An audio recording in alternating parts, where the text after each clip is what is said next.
Welcome again, Mindsetters. Now it's time for the matriculants. Grade 12s, it is your chance now in Trigonometry. And I'm not alone. I'm having Lizzo. How are you, Lizzo? I'm very well, thank you. And you, Abram? I'm doing great. I'm looking forward for this great session and learning lesson as much as the Mindsetters are looking forward. It's good to know that everybody's listening because, guys, we're going to be starting with the matric part of trigonometry involving, well, first we'll go over some things from grade 11, but we're going to have a look at the compound and the double angle identities, which often pose a bit of a problem. Very interesting. Interesting indeed. I'm looking forward. While you're getting ready, please get ready. And Mindsetters, this is what's on for you. To get in touch on tonight's show's lesson notes, it's simple. Go to our website. It is www.learnextra.co.za/live. You can download those notes for free, and also you can get us on Facebook. We chat with you, ask any questions. Lizelle is here to help you. We're more than willing to help you guys. Our Facebook page, it is facebook.com/learnextra. Take it away, Lizelle. All right, guys, so as I said before, in this lesson, we're going to revise some of the trigonometry from grade 11. So just in case you don't even know what trigonometry is anymore, don't fret, we'll fill you in. And then we're going to have a look at our compound angle and our double angle identities. These are very particular to grade 12. So let's waste no more time and have a look at some grade 11 revision. Now, what I'm going to do is write down some of the basic things that you should know, even if I wake you up in the middle of the night. So let's have a look at our trig ratios. Firstly, sine of theta. So we should know, because you've been doing this since grade 11, that sine is opposite over hypotenuse. So that is y over r. Definitely these sorts of things you guys should know, as I said, without even thinking about it twice. Then cos is adjacent over hypotenuse, and that, of course, is x over r. Finally, tan, and tan is opposite over adjacent, which is y over x, and of course, Dina used the y over x to get the angle of inclination in the previous lesson. So guys, this is the absolute very basics. What else should we know? If we're dealing with any one particular angle, sine squared of that angle plus cos squared of that same angle is equal to 1. This is called our square identity. Let me think what else. Tan theta is sine theta over cos theta. Very, very useful. And then let's have a look quickly at our different quadrants. Our first quadrant, quadrant number 1, runs from 0 degrees to 90 degrees. And in the first quadrant, all of our trig ratios are positive. So that means sine, cos, and tan, all of them are positive in the first quadrant. From 90 to 180, that is our second quadrant, and the only trig ratio that is positive in the second quadrant is sine.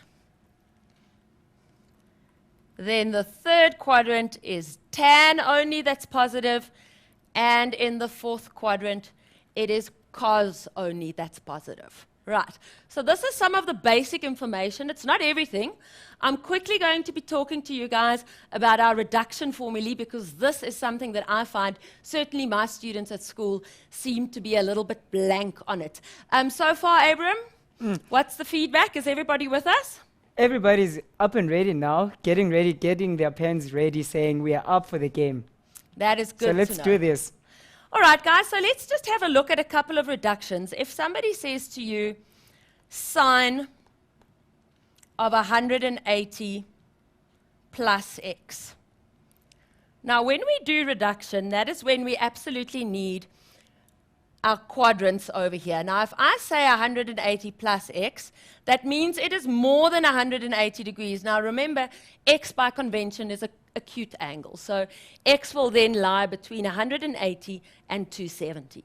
Now, the first thing that I need to determine is sine positive or negative in the third quadrant rather? Now, I have a look at my diagram and I see the only trig ratio that's positive is tan. So therefore, sine is not positive. So then this becomes negative sine x. Right, so very, very important. You've got to first establish where you are so that you have your angle for later on. Now, let's not forget about our co-functions. Sine of 90 degrees plus x. Right? So that is in the second quadrant. Now, that's not a problem at all. Sine is positive in the second quadrant, but we have to remember that sine changes to cos. So sine of 90 plus x will change to cos x. Even if it's 90 minus x, it'll still change to cos x. Or if I have tan of 90 plus x. So that's a 90 plus again. Tan changes. Now, firstly, I've got to determine whether tan is positive or negative. 90 plus x is in the second quadrant. Tan is not positive in the second quadrant. So I know that I'm going to be dealing with a minus. But then for tan 90 plus and tan 90 minus, it changes to 1 over tan x. Right, so let's just think about a couple of other things. Then there's also our special angles. Our special angles are those angles which we should be able to calculate without a calculator, but these days our calculators are so fancy that we can actually use the calculator. Nobody will know. Let's have a look. So our special angles are 30, 45, and 60. So let's say I'm asked to simplify and I'm given cos 225, and especially if I'm asked to simplify without a calculator. Now, guys, you can't just bring up your calculator and say cos 225. You'll lose some marks there. What you need to do is first show me how you reduce the cos to a special angle. So what we're going to do is we're going to write it as cos of 180 plus 45. 180 plus 45 does give me 225, so I'm not telling any lies. And then I go back to my diagram and I say, all right, 180 plus 45, that is in the third quadrant. The only trig ratio that's positive in the third quadrant is tan, so this is going to change to minus cos 45. And once you've done this, you can bring up your calculator and you can say cos 45. And if you've been doing this as long as I have, you'll know the answer. It's root 2 over 2. So very important, whenever we're working with any sort of trigonometry, we've always got to determine where I am and do I have to make it a negative, do I have to make it a positive? We've got to be aware of the fact that all of the trig ratios are positive in the first quadrant. The second, it's only sine. Third, it's only tan. And the fourth, it's only cos. Any questions so far? No, so far, no questions, but I have a comment from Samuna Ali Khan saying, hey guys, yeah, love Lizelle. She makes it so simple, trigonometry for me. She does it. So that's a great one. Well, let's see how simple this stays once I introduce the compound and the double angle identity. That's a challenge for you, Sumay. That's the challenge. Now, guys, the compound and the double angle identities are available on your information sheet. So the first thing that I want to say to you guys is do not spend any time trying to learn these off by heart. It's not a good idea. It's going to be there when you write your exam, right? So we don't have to worry about that. What we need to worry about is how to use them. And I'm going to start with the compound angle identities. So in very much the same order, this is going to appear on your information sheet. So instead of having sine of A plus B, I could, if it suited me, change it to sine A cos B plus cos A sine B. Now, the important thing to remember about these identities is, yes, they work from left to right, but they can also work backwards. Now, I'm going to start with a simple little sum that'll just show you how to deal with your compound angle identities. And we're going to be doing a little bit of grade 11 revision at the same time as well, because we are going to reduce some angles to first quadrant angles. Abram, have these kids seen this before? I hope so. You I hope really so. hope so. And I like what they're saying. They're saying, really, really, this is so simple so far. So far, so good. I hope you are really paying that attention. And if you are lost, get on the notes. We are on learnextra.co.za/live. Get those notes. They're for free. You can just be with us, get on the floor with Lizelle and I, and make sure that, guys, you get on the page too. Post your questions, post your comments. We are on facebook.com/learn extra. It looks like Lizelle is up and ready now to do some more stuff. I'm ready for you guys. Simplifying stuff. Guys, so the instruction here will be to simplify, and most frighteningly, the instruction will be to simplify without a calculator. Now, do not be frightened by the fact that clearly 79, 311, 101, and 49 are not special angles. What we're going to start out by doing is just changing all of these angles to first quadrant angles. So really, what we'll be doing is revising some things from grade 11. So the cos 79, I am going to leave exactly as it is, because 79 falls between 0 and 90. Now for this baby over here, the cos 311, I'm going to say, well, hang on a second, that is cos of 360 minus 49. Okay, I'm just writing it at the top because I don't want to waste too much space. Now remember, in the fourth quadrant, cos is positive, so this can change to cos 49. No mess, no fuss. Right, then what am I going to do about the sine of 101? Well, guys, we always have to look for patterns, and I love it if things repeat. Now, I'm going to change that sine 101 to sine of 180 minus 79.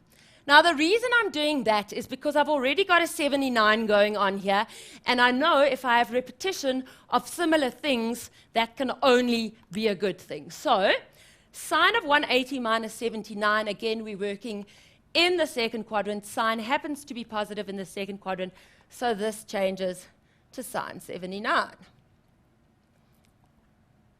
And very fortunately, I've got sine 49 over here. Now, guys, have a look now at what happens. I have got cos of one angle, cos of another angle, plus sine of one angle, sine of another angle. Now, I'm going to look at my identities, and I'm going to see if I recognize this. I've got cos, cos, plus sine, sine.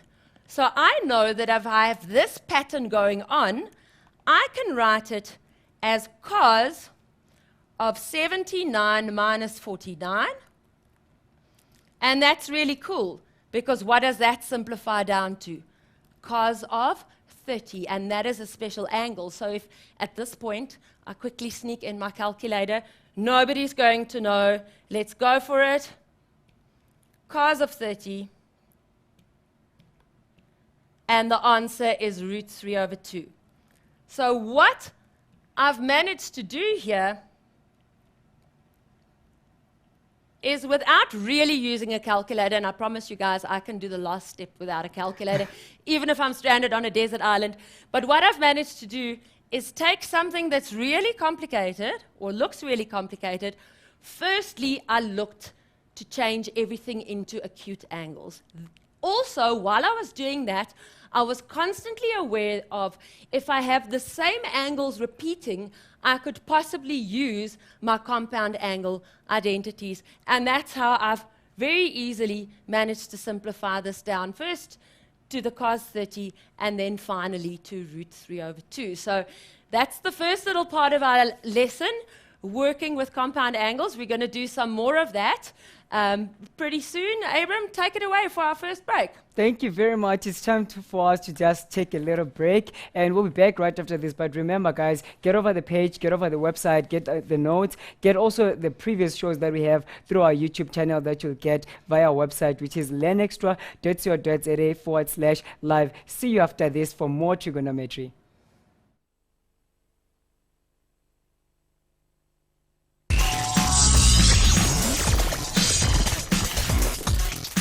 Welcome back, Mindsetters, and I am definitely sure that you guys are really enjoying this show with Lizelle. But I should also say this for Mindsetters such as Noziz was saying, trigonometry is so challenging. Guys, it all takes practice. There is nothing that comes easy in life, and mathematics takes practice and more practice. But Lizelle, before we move right along, there's a question from Kay Kosi that says, but isn't compound angles and identities for second term? And it's just a question that has been confusing a lot of Mindsetters. If you're still confused, Mindsetters, about the topic today that we are treating, which is trigonometry, it's simple. Get our free notes. We also have the fast link over the Facebook page. They are free, for free, mahala, on learnextra.co.za/live. But you can also interact with me or Lizelle also on the page, which is facebook.com/learnextra. What is your view on that one quickly? Look, I'm not exactly sure because it's not my school that we're talking about, but Yes. the way I see it is if you can get in with a bit of a head start, that's never a bad idea. So we've gone through the basics of grade 11 trig. At least if the topic is started at your school, if you just have some sort of an idea of what they're on about, it might be to your advantage. Now, I've started by doing the first compound angle question where I literally worked from the right-hand side back towards the left-hand side. So because my question had two different terms, there was a sine, a cos, whatever, I simplified it and I took it to the left-hand side. However, you can also work the other way around. So let's say somebody were to say to you, calculate without the use of a calculator sine of 75. So just to get you guys a little bit used to how these rules work. Now, sine of 75 is a single term. Okay, I think I'm probably going to have to use my compound angle identities. Let's have a look at how I could do that. I can now say, but hang on a second. Can't I write 75 as a sum of two special angles? And the answer is yes, I can, because 45 plus 30 gives me 75. And what I can now do is I can use my first rule, that's sine of A plus B, and I can expand these guys and then simplify them further. So I'm going to change this into sine 45 cos 30, just using my rule. And remember, you don't have to learn it, plus cos 45, sine of 30. And this is now perfectly manageable. You can quite simply say, well, hang on a second, sine 45 is root 2 over 2. Cos of 30, didn't we just have cos of 30? Yes, we did. That's root 3 over 2. Then cos 45 again, that's root 2 over 2. And sine 30, which is a half, if I'm not mistaken. Wait, let me just check. Sine 30. Yes, that's a half.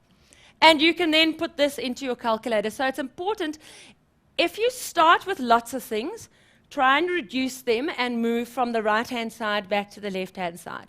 If you start with a single number and you are asked specifically not to use your calculator, try and see if you can't say one special angle plus another special angle, or even one special angle minus another special angle.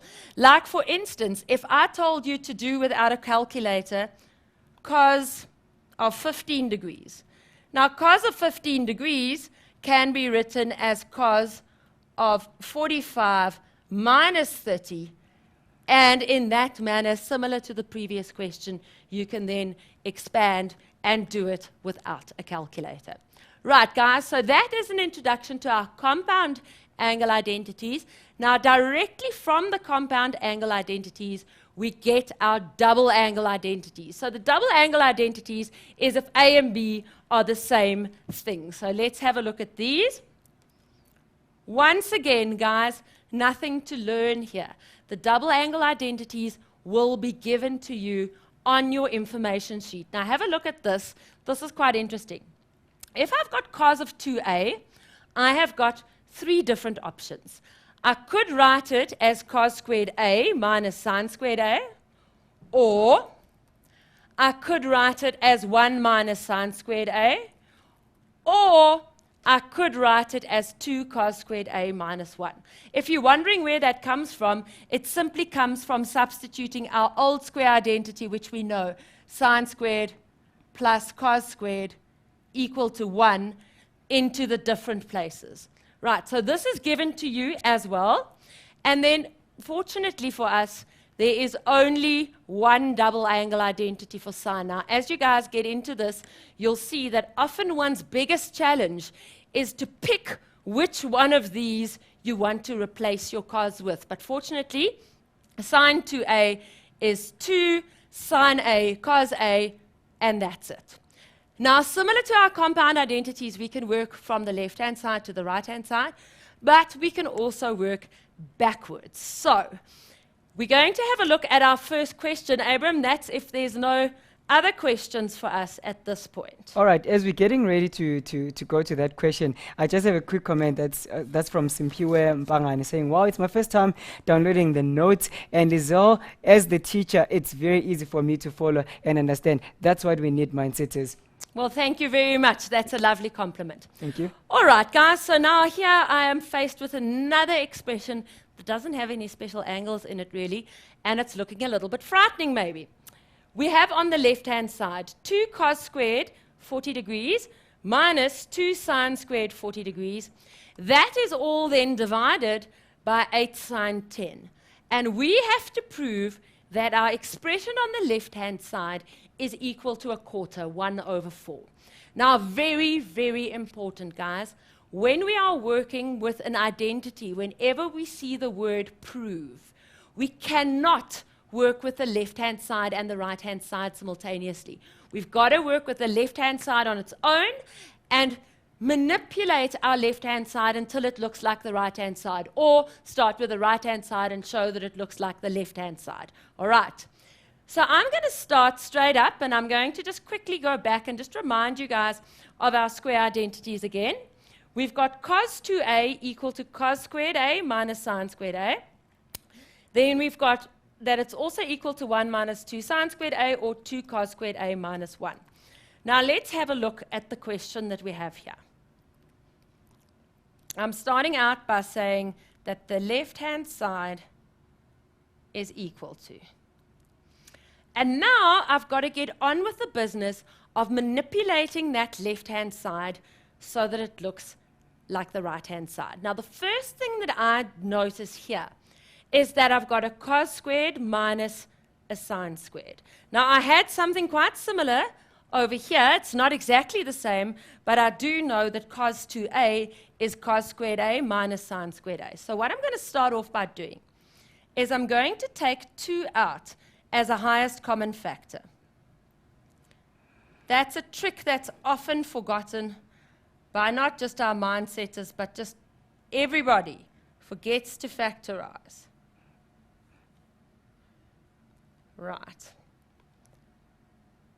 So I've taken 2 out as a common factor. I'm still putting it over 8 sine 10.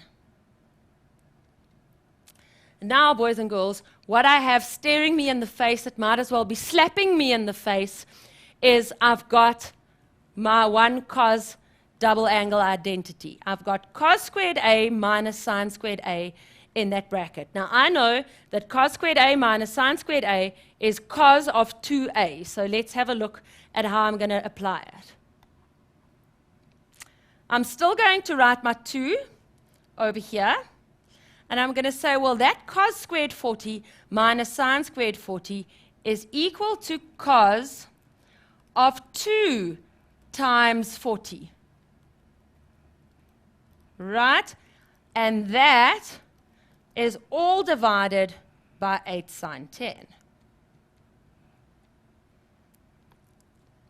Now, immediately, I'm feeling quite excited because I'm seeing that 2 over 8 there, and I know that 2 over 8 can simplify to a quarter, so I'm not too far from the end.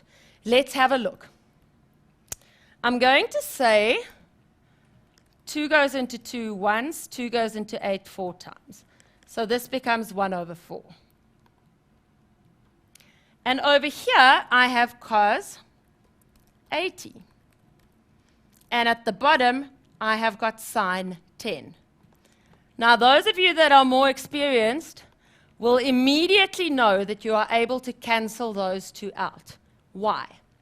The one is a sine, the other is a cos, and they are complements of each other. No, they don't tell each other that they're wearing nice shoes. They add up to 90 degrees, mathematical complements. So what I could have done, and you don't have to show this, but this is in case the questions start coming. This cos of 80, I could have written as cos of 90 minus 10. Right? Because 90 minus 10 gives me 80. And then when I reduce that angle, 90 minus 10, I say, but hang on a second, it's 90 minus, so cos changes to sine. So this is in actual fact sine 10. So it cancels out with the sine 10 at the bottom, and that is then equal to 1 over 4, which is equal to the right-hand side. Now, this step that I did over here in white, you don't have to show it. If you have a cos in the numerator and a sine in the denominator, and their angles add up to 90 degrees, you can cancel them. Similarly, the sine could be at the top, and the cos could be at the bottom. As long as they add up to 90 degrees together, then they are complements of each other, and you can cancel them out. Questions so far? I have a question from Tracy Smarties Ndlovu saying that so compound angles have nothing to do with special angles, or they are. Compound angles often lead us into special angles, but compound angles are something completely separate. So special angles is something that you can use towards the end of your calculation if you're doing compound angles. So really, it's all trigonometry. So in some way or another, it's all a little bit related to each other, but compound and double angles are exclusively metric work. So if you're on grade 11 and you're feeling a little bit confused, don't worry too much. There's no reason for confusion. Right, let's have a look at our next question. Now, the next question also says to us, simplify without the use of a calculator. So please, guys, don't go punching this into your calculator. No can do. We are not allowed to. So the first thing that we do is we change all of our angles to acute angles. Right. So let's have a look over here at the sine of 155. What could I do with that? Well, I could say that that is sine of 180 minus 25. So I'll leave that like that. The cos of 25 is already an acute angle, so there's not much I can do there. I'll just leave that. Right. Then let's have a look at our denominator. I've got cos of 320. So I'm going to change this to cos of 360 minus 40 degrees. So all I'm aiming for in my first step, and this is purely grade 11, is to get to acute angles. So this becomes sine 25 and cos 25. And in my denominator, also because cos is positive in the fourth quadrant, this becomes cos 40. Now, guys, if you have a little bit more experience, what you'll notice is that 25 and 25 do give you 50. It doesn't mean you can just add them together. And I've got a 40 in my denominator, and if I've got a cos 40 in my denominator and a sine 50 possibly in my numerator, that could work quite nicely. So let's have a look back at our compound angle identities. And this is the one that I want you guys to look at. This is now the sine one.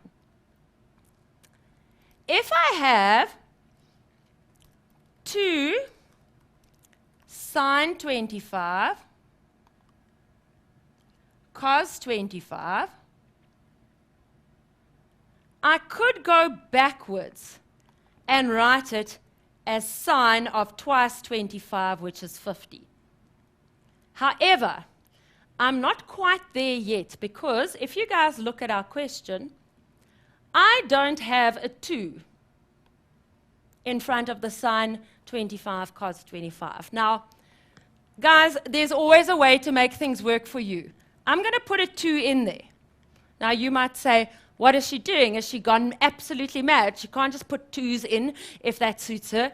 It's okay for me to put the 2 in as long as I counteract it as well. So if I put a 2 in my numerator and in my denominator, what am I doing other than multiplying by 1? And I absolutely know that I am allowed to do that.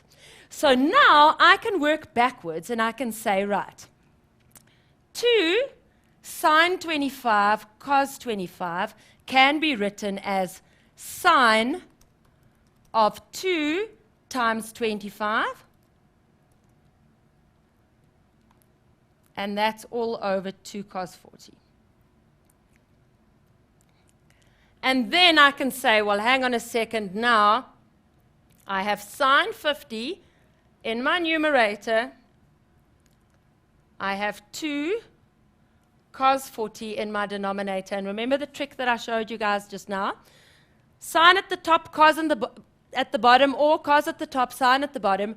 I am allowed to cancel them only and only if their angles add up to 90 degrees. And then I can go straight on ahead and do that. Let's cancel them out. And I am left with 1 over 2.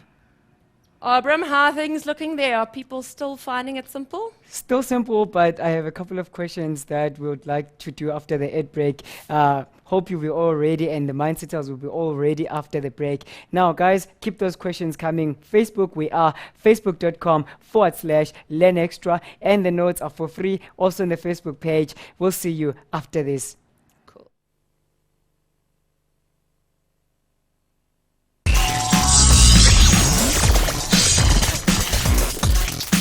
Welcome again, Mindsetters, grade 12s. I hope you're having fun. And I must tell Lizelle that even grade 10s, grade 11s are tuning in. They're having fun. So I'm saying we really can't wait when we get to this trigonometry grade 12. But that's good to know. It's so great. Mindset is be alert, be alive. And that's what we're all about, being proactive, learning things, new stuff every day. But I've got a quick question for you before we move on. It is from Mpigeleli Petros saying, hi, can you help me by simplifying cos 3x?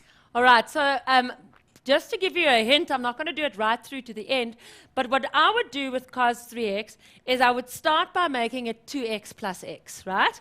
And then I'm going to go back to my compound angle identities. Now, I'm terrible. I don't remember them either. So it's going to be cos 2x cos x minus, and then sine 2x sine x, right?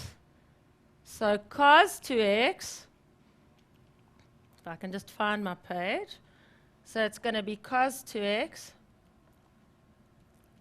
cos x, and then a minus, and sine 2x sine x.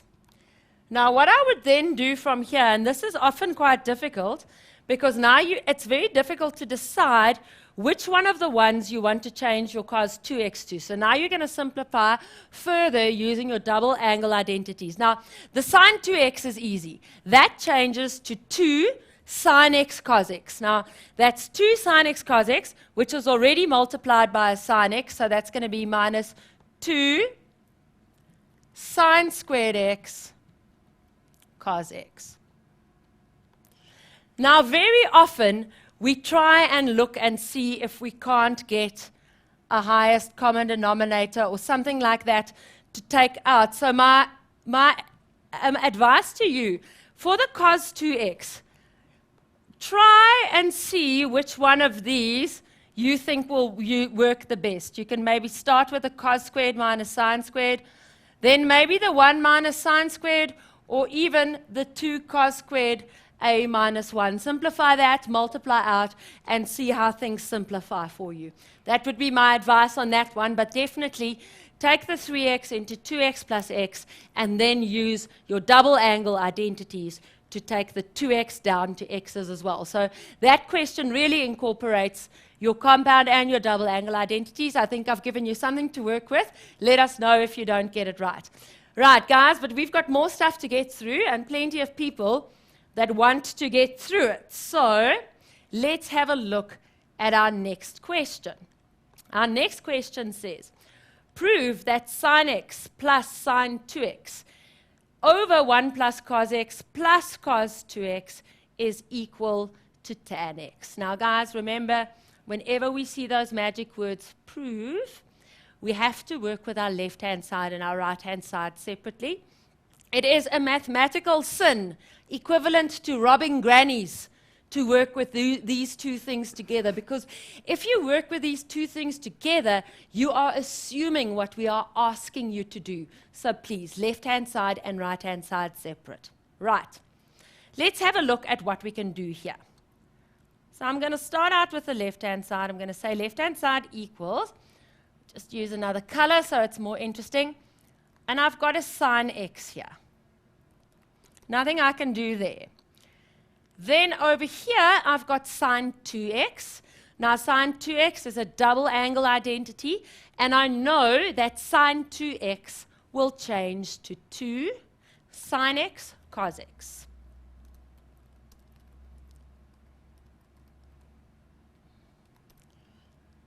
X cos x.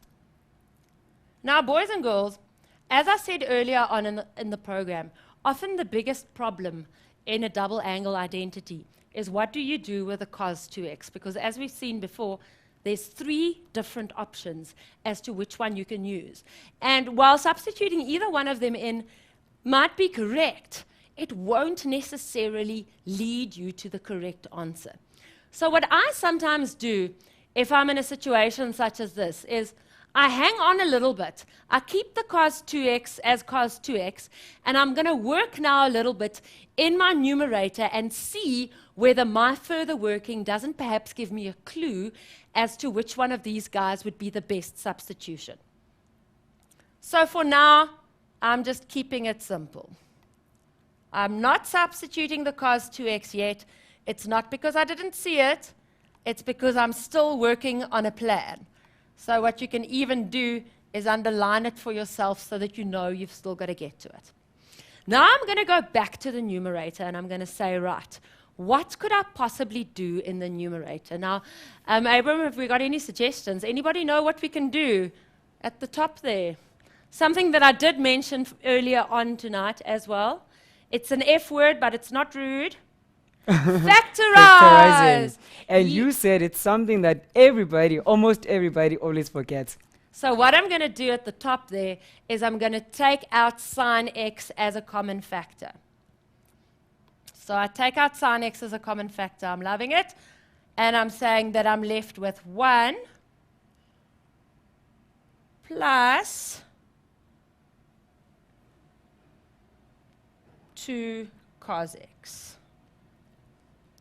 Right, Abram, just quickly tell us what's the buzz on the website. The buzz for the website, it's simple. Mindset it is learnextra.co.za/live. Or Facebook, we are facebook.com/learnextra. That's how simple it is. Lizzo? Okay, now guys, now I'm starting to think to myself, if I look at the right-hand side, remember what I said when we were doing our grade 11 revision? On the right-hand side, I've got sine x over cos x, really, because on the right-hand side, I've got tan x. So tan x is sine x over cos x. So immediately, I'm feeling a little bit better because I'm seeing, hang on a second, I've got a sine x materializing here at the top. So what I need to get rid of is this bracket. And this now gives me a clue that perhaps it would be a good idea to stick with cos at the bottom. So what I'm going to do is I'm going to, in the place of cos 2x, I'm going to put 2 cos squared x minus 1. Now that's useful for 2 reasons. The first is this situation. I've got a plus 1 and a minus 1 that are cancelling out. So actually, I'm making things a little bit simpler for myself. Now, I mentioned just now, when you get stuck in a trig identity, what do? You factorize. Now, let's have a look and see. In my denominator, I can now take out, as a common factor, cos 2x. Sorry, not cos 2x, cos x. So I'm taking out cos x, and I'm loving it, because I know that sin x over cos x is tan x, but let me not jump the gun. Let me write my leftovers in the bracket. That is 1 plus 2 cos x. And I love it when things work out. These 2 brackets are identical. They cancel out. I'm left with sin x over cos x, which is equal to tan x, which is equal to my right-hand side. So guys, sometimes it's a good idea to hang on just a little bit before you substitute the cos 2x. Maybe the rest of your sum will show you in which direction you need to work in. Now, we've got more lined up, but questions on this one in the meantime while we've got it here? Are we good so far? So far, we're good, and I'm just having some great mindsetters being proactive over the page and helping one another, and that's what we really, really need. That's what Mindsetters it's are all on about, helping each other. Right, let's have a look at the next question that I have in store for you. The question says, if sine 12 is equal to k, then determine the following in terms of k. Now, my students call these in terms of questions, and most of them don't like them too much. Now, guys, I'm going to give you a bit of a clue. If you want to make your life easier with a question like this, the best thing to do is to start off with a diagram. And this is how we're going to do it. I'm going to say, well, fine. Before I worry about the rest, I know that sine 12 is equal to k. But I don't just have to see it as k. I can see it as k over 1.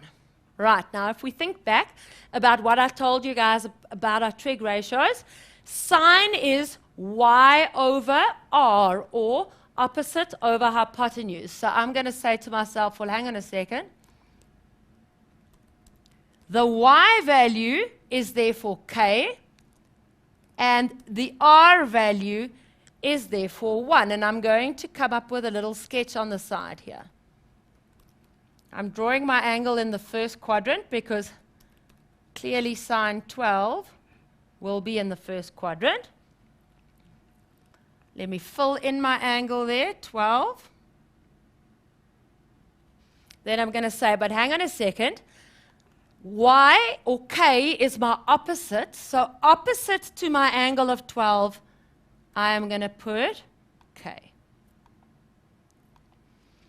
Then 1 is my hypotenuse, or r, and the hypotenuse, or r, is always across from the 90-degree angle. So that's going to be over there. So on my diagram, I now have y filled in. I've got r filled in. The only thing that I don't have filled in is an x value here in terms of k. And guys, that's when that old Greek guy Pythagoras comes in very useful. Remember that x squared plus y squared is equal to r squared.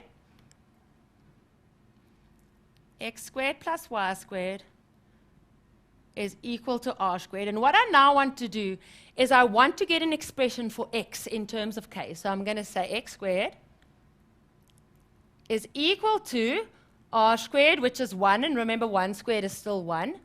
Then I'm going to take the y over to the other side, changing its sign, but I'm going to replace it with k squared. And then I'm going to say, well, I don't want x squared. X will be plus or minus 1 minus k squared. But because I am working on the positive x-axis, this is going to be, let's use the same color, root 1 minus k squared. And once you've got this little diagram going on, there's absolutely nothing that you really can't do. So let's have a look at our first question. Our first question says that we must write in terms of k sine of 192. Nothing too bad about that. I'm going to change that to sine of 180 plus 12. So you guys will see it. At first, I'm not going to need that diagram, but I'm going to be happy that I did it eventually. So sine in the second quadrant is negative. So this changes to negative sine 12. But if sine 12 is equal to k, then surely negative sine 12 must be negative k. Right. So once again, I'm doing that age-old trick where I take angles that are bigger than 90 degrees and I bring them down to acute angles. At first, when you look at 192, you might not realize that it's got anything to do with 12, but you will see it sooner or later. Right, guys? Ready for the next one if there are no questions? Someone says, Dinewo says, we're not good, Abram. She cancelled 1 plus 2 cos x. Can you explain more on that one? Okay, so I'm back at my diagram over here. I'm saying k is my y value because that goes with the y over there. I'm saying 1 is my hypotenuse because that's over there. Now I'm saying Pythagoras said x squared plus y squared is r squared. Now I've got y. I know that y is k. I've got r. I know that r is 1. All I'm doing is I'm replacing the r, which is 1 over there. I'm saying 1 squared, which is still 1. And then in the place of y, I put k, so I get k squared. And then I take it over to the other side of the equation. So I get 1 minus k squared. And then x is the square root of 1 minus k squared. So another question following that one, is it important for you to know the first step, which is where you got the root 1 for k? This part is Yes. going to be really important later on, yes. So you will always be given one trig ratio. So I've got y and r, there's something missing, that's x. I need to use Pythagoras to work that out. Okay. Right, guys, I'm going to go straight on to the next one. Now this one can be done in a variety of ways. You could start out, depending on whether you know the 270 rule or not, you could start out by saying it's cos of 180 plus 78. Okay, because 180 plus 78 will give you 258. That's in the second quadrant, so this becomes minus cos 78. And then you can go, hang on a second, let's make this cos of 90 minus 12, which then changes, now the minus stays there, to sine 12. Alternately, if you know the 270 rule, you can use that one as well. We're running out of time, so I'm going rather quickly. This is equal to minus k. Right. Let's move on then to cos 336. Now, let's move on. I actually want to move on to the very last one, because I think this is where we're going to need our diagram, and I just want to make sure that our mindset is, don't think I did the diagram for nothing. So I'm going to say cos of 192 is cos of 180 plus 12. Right? That I know for a fact to be sure. 180 plus 12 gives me 192. Now, in the second quadrant, cos is negative. So this changes to minus cos 12. Now, guys, now I have a problem. I am already down to 12. But it's cos. And the question says to me that sine 12 is equal to k. And this is where my diagram now becomes important. I'm going to say, well, hang on a second. Cos is adjacent, my x value, over hypotenuse, my r value. And let's have a look back. In my sketch, I now have the adjacent value. That is the square root of 1 minus k squared. And I wouldn't have had that if I didn't do the diagram and the Pythagoras calculation. I also know that r is equal to 1. So thanks to that, if you hadn't done that sooner, you would have had to do it now. I'm now going to say it's cos is x over r, and in my diagram, r was 1 and x was 1 minus k squared. I don't need the y now, so I'm going to say 1 minus k squared over 1, and I'm keeping my answer completely in terms of k. So guys, as long as it was possible for me to change whatever they gave me to a sign of 12, no problem. I can just say k or minus k.